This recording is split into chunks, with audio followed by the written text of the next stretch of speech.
Naiyak ka ba?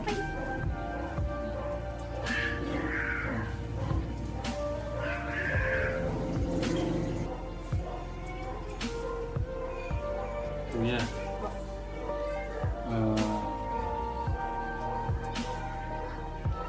Di ba nung nag-usap na tayo nun pa?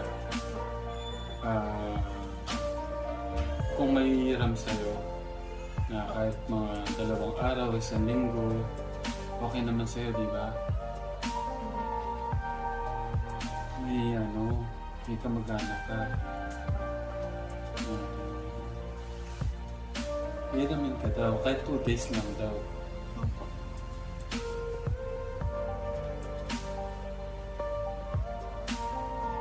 Pero malapit na sila. Pupunta na sila dito. 2 days lang naman. Oo po. Kuya.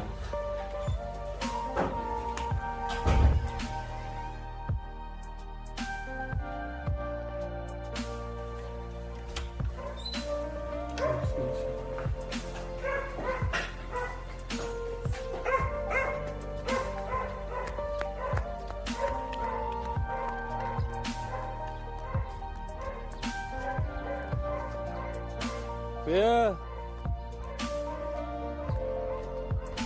Guys, sorry po ah.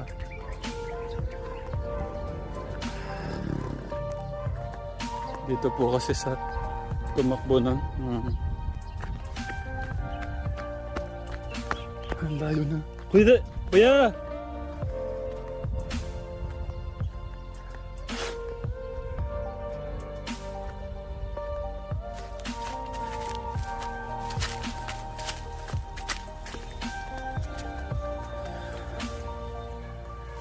Nasaan ba siya tumakbo?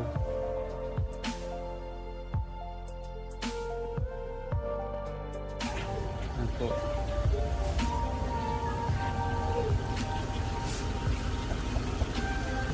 Pwede po doon na lang po sa likod kasi may mga gamit po, madami po yung gamit kasi.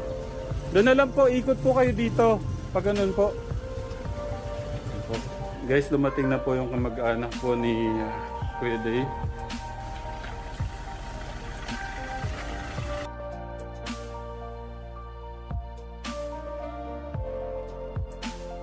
Hello po, magandang hapon po. Dave, kukunin na namin si Dave. Opo, wait lang po kasi po,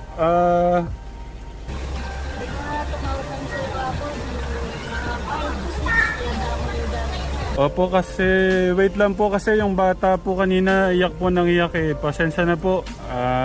Sige po, yung driver na lang po kausapin ko, sandali po. Opo, sandali lang po, sandali po.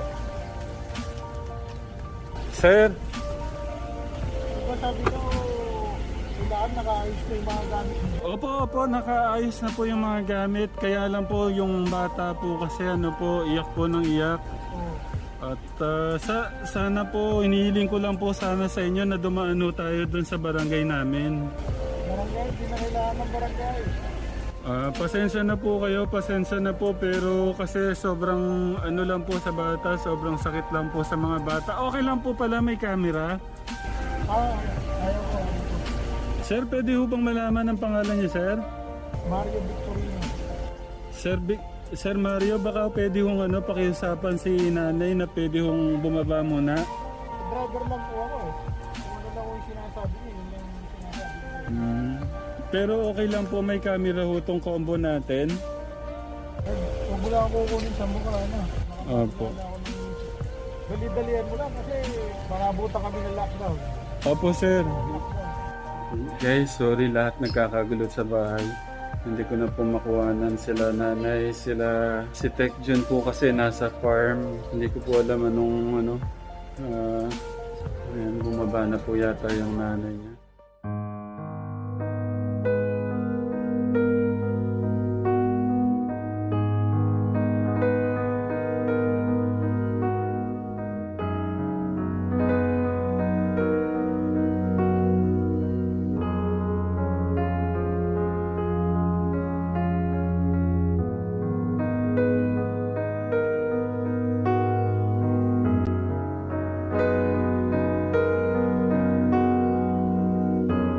Nasaan na ang anak ko? Nasaan na yung Tekram na yan? Ilabas niyo si Day!